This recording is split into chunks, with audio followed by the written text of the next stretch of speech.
মাঝে মাঝে এটা মনে হতো আমার। জীবাত্মা ক্ষুদ্র জীবাত্মা, তাকে বিশাল বলা হচ্ছে। সে অনেক কিছু অনেক রকম বলা হয়নি সেখানে বিশাল ক্ষেত্রে। তা এখন ব্যাপারটা পরিষ্কার হলো যে সে ক্ষুদ্র হলেও সে তো জ্ঞানময় সত্তা। জ্ঞানময় সত্তা, জ্ঞান কখনো ক্ষুদ্র হয় না। সে আকারে ক্ষুদ্র, অগ্নি ক্ষুদ্র হয়, হ্যাঁ অগ্নি ক্ষুদ্র হয় না, স্ফুলিঙ্গ ক্ষুদ্র, উৎকে নিয়ে যাবে। ওই স্ফুলিঙ্গ যখন দাহ্য পড়ে যাবে, দাহ্য দাহ্য পদার্থে পড়ে। আগুন হয়ে গিয়ে বিশাল একটা অগ্নিকাণ্ড। ঠিক ঠিক ঠিক ঠিক। কি করে হলো? করবা তার স্বভাবই, তার স্বভাবটার উপরে বলা হয়েছে। স্বভাব। দেখা যাচ্ছে, এখন দেখা যাচ্ছে সে ক্ষুদ্র, তার সংকীর্ণতা রয়েছে, তার একটা বাউন্ডারি রয়েছে, তার একটা ক্ষুদ্রত্ব হেতু সে নিজেকে সেভাবে প্রকাশ করতে পারছে না। যখন ভগবানের সঙ্গে এক হয়ে যাবে, চলে যাবে, যখন অনন্ত হয়ে যাবে।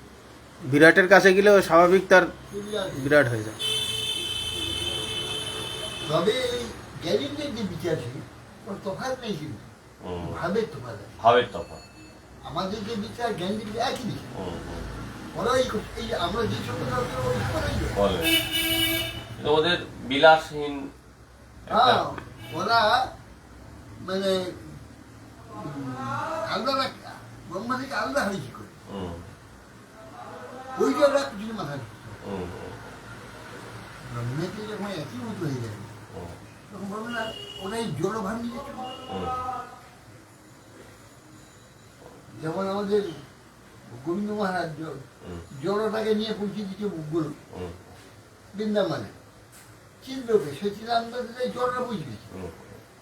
আরে বাবা, তুই বলছে যে আমাদের মধুর রসে আমাদের এটা যাবে না, আমাদের গোপাল পূজা যাবে না, আরে বা হাজার হাজার শিষ্য করছো, এটা কোন রস? এই তো বাসন রস, তার সঙ্গে ভাবছ আরে বলি গোবর পূজা করে যাবে না। ছেলে বাম্মার কাছে বাসন রস দেখি রস, বাসন রস বাম্মা যখন দিয়ে যায় মেয়েকে ছেলেকে, ছেলে কি রস? মধুর রস। বাবা বাবা সেই মধুর রসের কাজ করছে, তা বাসন নষ্ট হয়ে যাবে, উচ্চ ভাব নষ্ট হয়ে যাবে, কন্যা ভাব নষ্ট হয়ে যাবে, হয় না? বাসনটা ঠিক নাই, তো মধুর রসের কাজ করছে। পন্ডিত রূপান্তরিত জড়টাকে নিয়ে গেছে চেতনে, এই যে জড়িয়ে পাবো জড়িয়েটা হচ্ছে, চেতনটা কোথায় নাই। চেতনে তো সেখানে একটা লীলা অভিনয়, সেখানে কোথায় নাই। অভিনয়টা চাকর সাথে রাজা থেকে আসছে, সেগুলো যাবে সেখানে তো সব সেখান থেকে জড়িয়ে কোনো হিসাব ওখানে চলবে না, এইটা ওখানে নিয়ে যাবে। তুই মধুর রসের উপাসনা করছো, এরা কি করছো?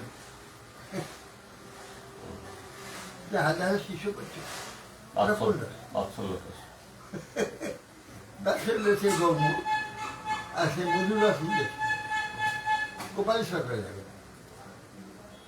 এটা জড় ভাব কিছু মাত্র ও কি করবে, ওকে বড় বড় টিকা কালে জড় বাঁচাচ্ছে